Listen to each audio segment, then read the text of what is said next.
High সবাইকে, আজকে চলে আসলাম আবারও একটা নতুন দিনের নতুন ব্লগ নিয়ে। আশা করি সবাই খুব ভালো আছেন, সুস্থ আছেন।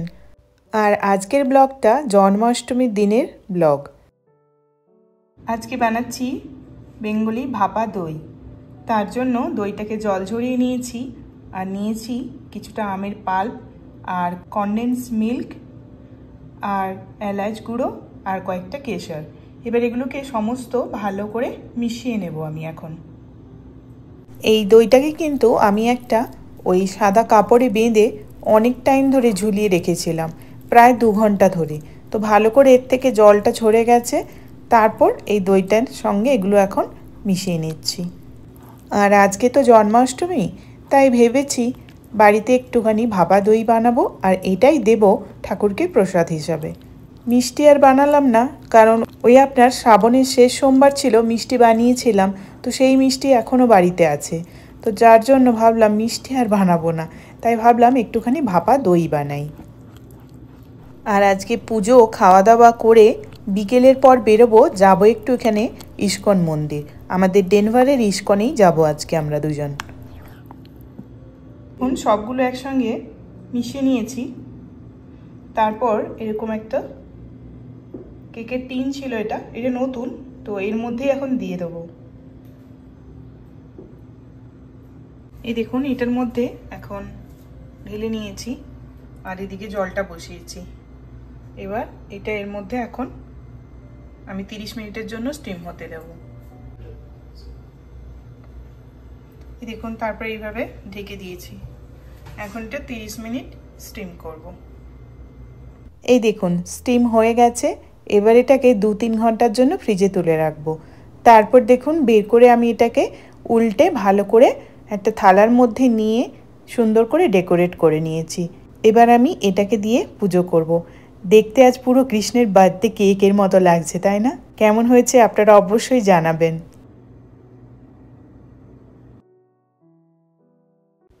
পুজো শেষে এখন দুপুরবেলা ভাবলাম ওইটা কেটে একটু খাওয়া যাক। দেখুন, তো কেটে নিয়ে নিয়েছি এখন। বিশ্বাস করুন, অদ্ভুত হয়েছিল খেতে। দেখতেও যেমন দেখছেন সুন্দর লাগছে, তেমনি খেতেও খুব ভালো হয়েছিল। চলুন এবার এটা খাওয়া দাওয়ার পর বেরিয়ে পড়তে হবে, ওই ইস্কন যাব তার উদ্দেশ্যে। এখন রেডি হয়ে নেব। হাই, দেখি বেরিয়ে পড়ছি।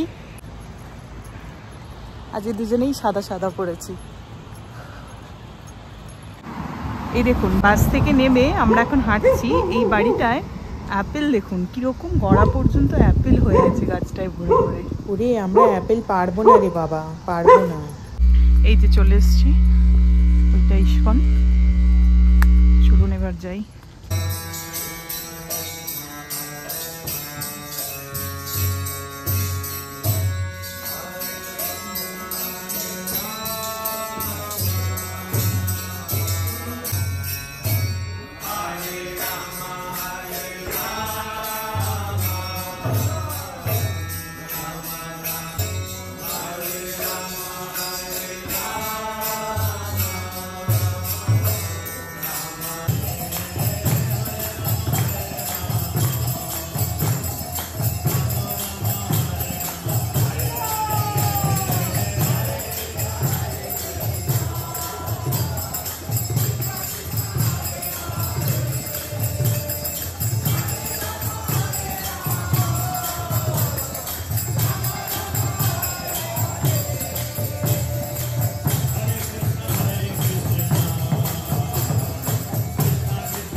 আজকে দেখছি প্রসাদেরও ব্যবস্থা আছে। এখন প্রসাদের লাইনেই দাঁড়িয়েছি। এখানে আছে পুরি, খিচুড়ি আর পনিরের তরকারি, আর দিয়েছে আপনার একটা আলুর বড়া চাটনির সঙ্গে, আর আছে সুজির হালুয়া। বাইরে এসে বসে পড়লাম একটুখানি অনুষ্ঠান দেখতে। খুব সুন্দর আয়োজন করেছে, আর বিভিন্ন ধরনের সাংস্কৃতিক অনুষ্ঠানগুলো যেগুলো হয় আর কি, সব কিছুই চলছে এখানে দেখছি।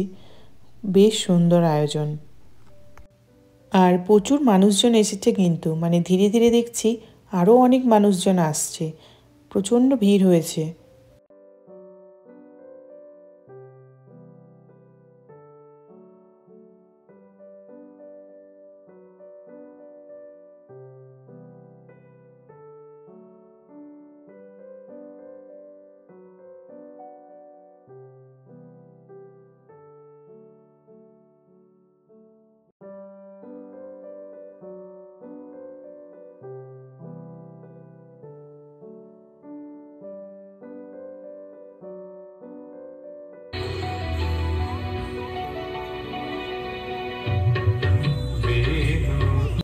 এখন একদল বাচ্চারা পারফরমেন্স করছে, তো খুব ভালোই করছে ওরা।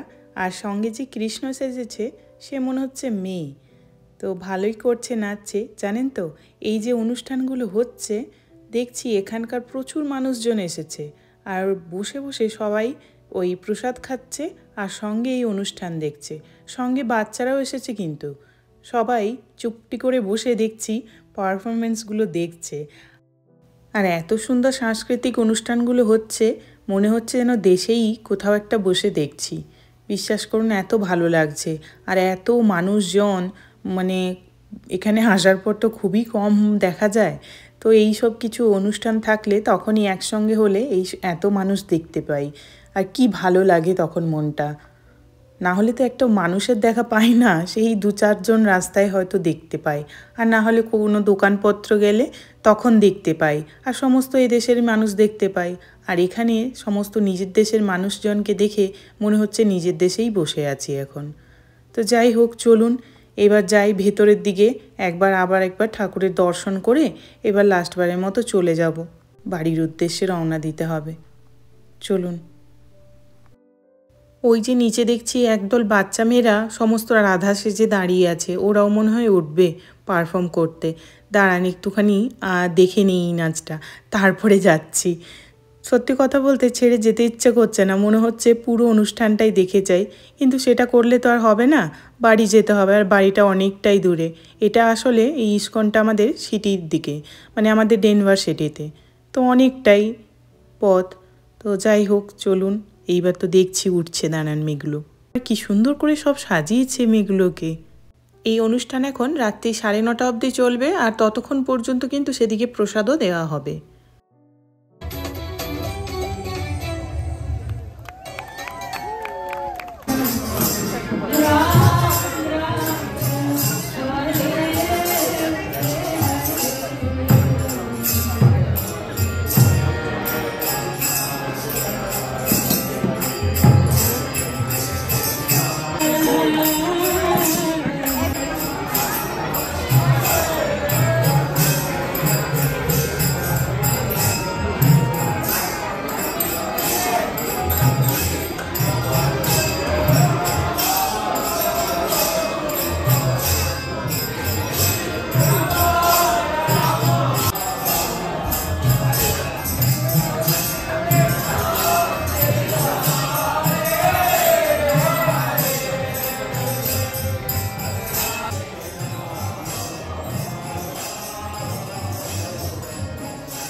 এবার ফাইনালি মন্দির থেকে বেরিয়ে পড়লাম, এবার বাড়ি ফিরতে হবে ধীরে সুস্থে। এখন বাজে প্রায় আপনার ওই 7টা। তো ওয়েদারটা আজকে ভীষণ ভালো, মানে খুব গরমও না আবার ঠান্ডাও না, একদম প্লেজেন্ট ওয়েদার।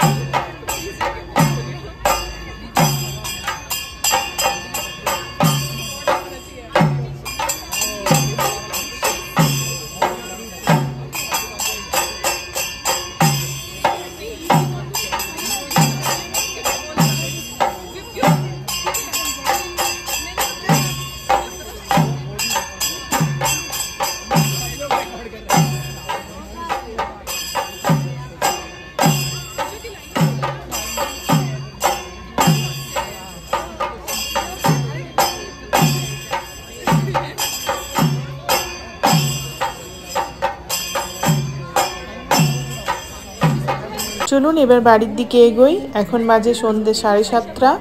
আর আজকের ব্লগটা কেমন লাগলো আপনারা অবশ্যই জানাবেন। চলে আসবো আবার পরের দিন একটা নতুন ব্লগ নিয়ে। সবাই ভালো থাকবেন। আজকের মতো সবাইকে টাটা।